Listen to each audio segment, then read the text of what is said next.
Hello guys, आज के मेरे क्लासेस में class 12 chemistry paper first part 3 में क्रिस्टलीय ठोस एवं अक्रिस्टलीय ठोस में अंतर जानेंगे।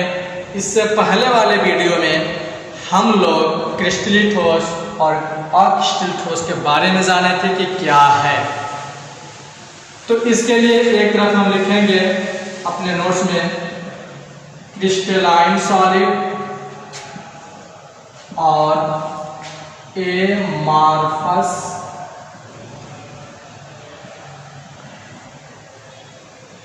सॉलिड लिखेंगे। हमने कल जो वीडियो हम आप लोगों को दिए थे पार्ट 4 में, इसमें बताया था क्रिस्टलाइन का मतलब क्या होता है। इसका हिंदी होती है निर्मल, स्वच्छ या पारदर्शी। निर्मल, स्वच्छ या पारदर्शी होती है क्रिस्टलाइन का मतलब। एमार्फस का मतलब होता है जिसका कोई निश्चित आकृति ही ना हो। इसमें हम पहला पॉइंट जानेंगे, वे ठोस जिसमें घटक कण या संरचनात्मक इकाई या अपव्यय कण एक त्रिविम एक निश्चित वे ठोस जिसमें घटक कण या संरचनात्मक इकाई या अपव्यय कण त्रिविम में एक निश्चित ज्यामिति के रूप में व्यवस्थित रहते हैं, उसे हम क्रिस्टलाइन सॉलिड कहते हैं। फिर सुन लीजिए, वे ठोस जिसमें घटक कण या संरचनात्मक इकाई या अपव्यय कण त्रिविम में एक निश्चित ज्यामिति में व्यवस्थित रहते हैं, उसे हम क्रिस्टलाइन सॉलिड यानी क्रिस्टलीय ठोस कहते हैं। इसको हिंदी में क्या कहेंगे हम? क्रिस्टलीय ठोस। क्या कहेंगे इसको? क्रिस्टलीय ठोस कहते हैं। हमने बताया क्रिस्टलीय ठोस का मतलब निर्मल, स्वच्छ या पारदर्शी। इसमें पहला पॉइंट क्या होगा? वे ठोस जिसमें घटक कण या संरचनात्मक इकाई या अपव्यय कण त्रिविम में एक निश्चित व्यवस्था में व्यवस्थित नहीं होती, एक निश्चित ज्यामिति में व्यवस्थित नहीं होती। यानी ठीक इसके अपोजिट क्या हो जाएगा? एमार्फस। अगर ये इसके घटक कण एक त्रिविम में निश्चित ज्यामिति के साथ व्यवस्थित हो रही है, इसके ठीक अपोजिट क्या हो जाएगा कि यह निश्चित ज्यामिति में व्यवस्थित नहीं होगी। दूसरा पॉइंट जो होता है क्रिस्टलाइन सॉलिड का, कहा जाता है कि ये सत्य ठोस होता है। क्यों सत्य ठोस होता है? क्योंकि इसकी निश्चित गलनांक पाई जाती है। दूसरा पॉइंट नोट करते रहिएगा कि क्रिस्टलाइन ठोस यानी क्रिस्टलीय ठोस वास्तविक ठोस होती है, सत्य ठोस होती है। क्यों होती है? क्योंकि इन ठोसों की गलनांक निश्चित होती है।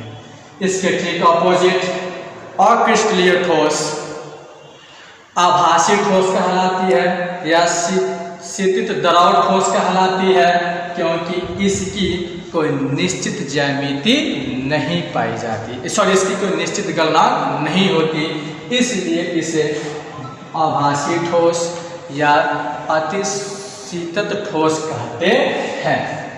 तीसरा पॉइंट आपका होता है क्रिस्टलीय ठोस में, नोट करते रहिएगा। तीसरा पॉइंट कि क्रिस्टलीय ठोस को तेज धार या औजार से काटने पर नियमित काट प्रदर्शित करती हैं।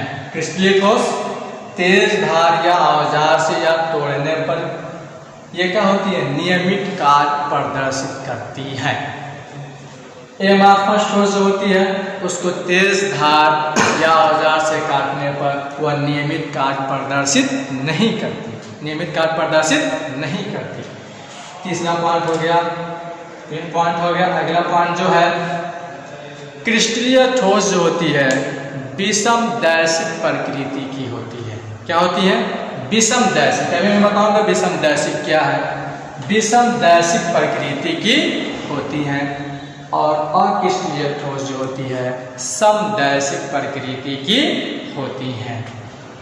उसके बाद से यह आता है कि क्रिस्टलीय ठोस में जो घटक कण होते हैं एक लांग व्यवस्था के अंतर्गत, एक दीर्घ परास व्यवस्था के अंतर्गत व्यवस्थित होते हैं। अर्थात क्रिस्टलीय ठोस दीर्घ परास व्यवस्था को प्रदर्शित करता है, जबकि एमार्फस ठोस यानी अक्रिस्टलीय ठोस जो होती है वह लघु परास व्यवस्था को प्रदर्शित करते हैं। एग्जाम्पल में हम देख लेंगे यहाँ पर जितने भी धातु हैं वो सब किसमें आते हैं, क्रिस्टलीय ठोस धातु के साथ आपके क्या आ जाएंगे, NaCl सोडियम क्लोराइड और क्या आ जाएंगे, क्वार्टज। ध्यान रखिएगा क्वार्टज जो है क्रिस्टलीय ठोस है, लेकिन जो क्वार्टज कांच होती है वह अक्रिस्टलीय ठोस होती है। वो क्या होती है, अक्रिस्टलीय। क्वार्टज केवल है, इसके आगे कांच न जुड़े तो क्रिस्टलीय ठोस, और कांच जुड़ गया तो क्या हो गया, अक्रिस्टलीय ठोस। इसका एग्जाम्पल क्या हो जाएगा, आपका रबर है, कांच है, प्लास्टिक है, चारकोल है जो जूते की पॉलिश वगैरह में लगती है, ETC, ये सब क्या है, और मोम वगैरह भी है, क्या है, मोम भी है, ये सब क्या है, अक्रिस्टलीय ठोस है। कौन से ठोस है, अक्रिस्टलीय ठोस है। तो इसमें कुछ पॉइंट आए हैं जिनको हम बताएंगे कि उसका मतलब क्या होता है। ये तो हो गया आपका। अब देखिए इस अंतर को पढ़ने पर पता चला कि कुछ पॉइंटें ऐसी हैं जो मन में बार बार उड़ेद रही होगी कि इसका मतलब क्या है। तो पहला है दीर्घ प्रास व्यवस्था, यानी लॉन्ग अरेंजमेंट। ये आता है आपका किसमें, क्रिस्टलीय ठोस में। किसमें आता है, ये बार बार आता है क्रिस्टलीय ठोस में। ये लॉन्ग यानी दीर्घ प्रास व्यवस्था को प्रदर्शित करता है। और यही हम ले लें अक्रिस्टलीय ठोस। क्या ले लें, अक्रिस्टलीय ठोस। इसमें आपका आएगा लघु प्रास व्यवस्था, लघु प्रास व्यवस्था यानी शॉर्ट अरेंजमेंट। इसके मतलब क्या होगा आप बता पाएंगे? चलिए हम बताते हैं। दीर्घ प्रास व्यवस्था क्या है, किसके अंतर्गत पढ़ रहे हैं हम लोग, क्रिस्टलीय ठोस के अंतर्गत। जब हम अंतर पढ़े तो पता चला कि क्रिस्टलीय ठोस जो होते हैं दीर्घ प्रास व्यवस्था को प्रदर्शित करते हैं। तो उसको बताना है कि दीर्घ प्रास व्यवस्था है क्या, लॉन्ग अरेंजमेंट है क्या। तो घटक कणों की, किसकी, घटक कणों की अरेंजमेंट, यानी जब संरचनात्मक इकाई, जब संरचनात्मक इकाई या घटक कण या अपव्यय कण किसी भी ठोस का त्रिविम जालक में फैला रहता है। किसमें फैला रहता है, त्रिविम जालक में फैला रहेगा, तो वह ठोस दीर्घ प्रास व्यवस्था को प्रदर्शित करेगा। फिर सुन लीजिए, कोई भी ठोस का घटक कण या संरचनात्मक इकाई या अपव्यय कण त्रिविम जालक में या त्रियामी जालक में फैला रहेगा, व्यवस्थित रहेगा, तो वह दीर्घ प्रास व्यवस्था को प्रदर्शित करेगा। तो हम किसको पढ़ रहे हैं, क्रिस्टलीय ठोस को। तो निश्चित ही क्रिस्टलीय ठोस के जो संरचनात्मक इकाई या घटक कण या अपव्यय कण होते हैं वह त्रिविम जालक में फैले होते हैं, इसलिए क्रिस्टलीय ठोस दीर्घ प्रास व्यवस्था को प्रदर्शित करती है। फिर सुन लीजिए, क्रिस्टलीय ठोस की संरचनात्मक इकाई या क्रियात्मक इकाई, संरचनात्मक इकाई या घटक कण या अपव्यय कण त्रिविम जालक में फैली रहती हैं, इसलिए यह दीर्घ प्रास व्यवस्था को प्रदर्शित करती हैं। जबकि अक्रिस्टलीय ठोस के जो संरचनात्मक इकाई होते हैं या घटक कण होते हैं या अपव्यय कण होते हैं वह त्रिविम जालक में फैले नहीं होते और वो बहुत कम दूरी तक फैल पाते हैं, इसलिए इसे हम लघु प्रास व्यवस्था के अंतर्गत रखते हैं। यानी अक्रिस्टलीय ठोस जो होती है लघु प्रास व्यवस्था को प्रदर्शित करती है। यही कारण है कि इसमें संरचनात्मक इकाई त्रिविम जालक में फैली रहेंगी, तो ये दीर्घ प्रास व्यवस्था प्रदर्शित करेगा। इसमें अक्रिस्टलीय ठोस त्रिविम जालक में नहीं फैलती हैं, बहुत कम दूरी तक फैले रहती हैं, इसलिए अक्रिस्टलीय ठोस लघु प्रास व्यवस्था को प्रदर्शित करती हैं। उसके बाद से दूसरा पॉइंट इसमें आया था कि क्रिस्टलीय ठोस जो होती है विषम डैशिक होती है। क्या होती है, विषम डैशिक प्रकृति की होती है। और अक्रिस्टलीय क्या होती है, समडैशिक प्रकृति की होती हैं। तो विषम दैशिक में किसको जानेंगे? तो ये क्रिस्टलीय ठोस का जो भौतिक गुण है, कौन सा गुण? भौतिक गुण में मुख्यतः लिया गया है ऊष्मा का चालन। किसका चालन?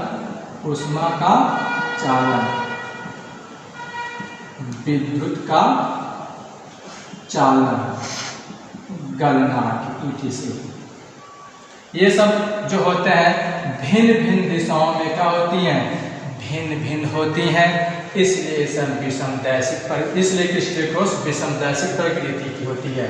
जबकि अक्रिस्टलीय ठोस में जो भौतिक गुण यानी ऊष्मा का चालन, विद्युत का चालन, गलनांक etc जो भी है वह सभी दिशाओं में समान होती हैं, इसलिए अक्रिस्टलीय ठोस को हम क्या कहते हैं? समदैशिक प्रकृति वाली क्रिस्टलीय ठोस क्या होती है? समदैशिक प्रकृति की होती है। उसके बाद आप इसमें तीसरा पॉइंट पढ़ेंगे कि ये वास्तविक ठोस होती हैं। क्या होती हैं? वास्तविक ठोस यानी रियल सॉलिड होती हैं। क्यों? क्योंकि इनकी गलनांक निश्चित होती है, चाहे कहीं भी जाएंगे उसकी गलनांक क्या होगी? निश्चित होगी। जो गलनांक तय कर दिया जाएगा उसी गलनांक को, उसकी वो पदार्थ वो क्रिस्टलीय ठोस क्या होंगे? गलेंगे। उसकी गलन ऊष्मा जो होगी निश्चित होगी, उसकी गलनांक जो होगी निश्चित होगी, इसलिए इसे हम वास्तविक ठोस कहते हैं। जबकि समदैशिक की गलनांक यानी अक्रिस्टलीय ठोस में गलनांक निश्चित नहीं होती, इसलिए इसे आभासी ठोस भी कहते हैं। क्या कहते हैं?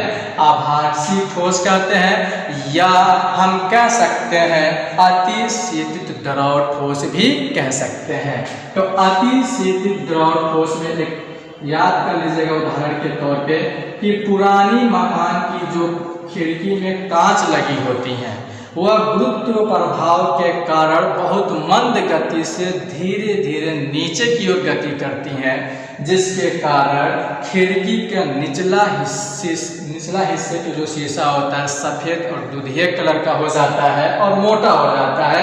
किसके तुलना में? ऊपर वाले भाग के तुलना में। तो इसलिए हम इसे क्या कहते हैं? अतिशीतित द्रव कहते हैं। या दूसरा कंसेप्ट है कि अक्रिस्टलीय ठोस में जो अतिशीतित द्रव ठोस है उसके जो घटक कण होते हैं वो द्रव के समान अपने गुण प्रदर्शित करते हैं, इसलिए इसे अतिशीतित द्रव ठोस भी कहते हैं। जैसे में पुरानी मकानों के खिड़कियों में लगी हुई कांच, और आप हम जानते हैं कि कांच किसके अंतर्गत आता है? अक्रिस्टलीय ठोस के अंतर्गत आता है।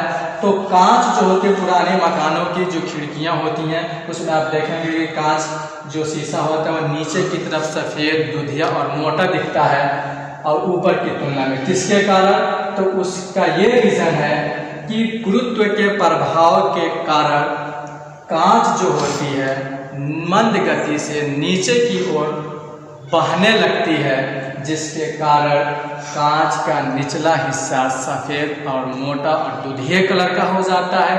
किसके कारण तुलना में? ऊपर वाले भाग के तुलना में।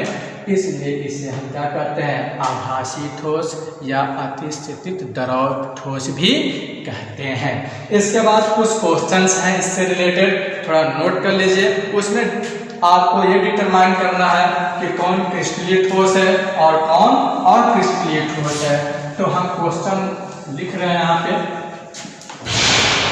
तो आपको बता दें कि क्वेश्चंस क्या हैं।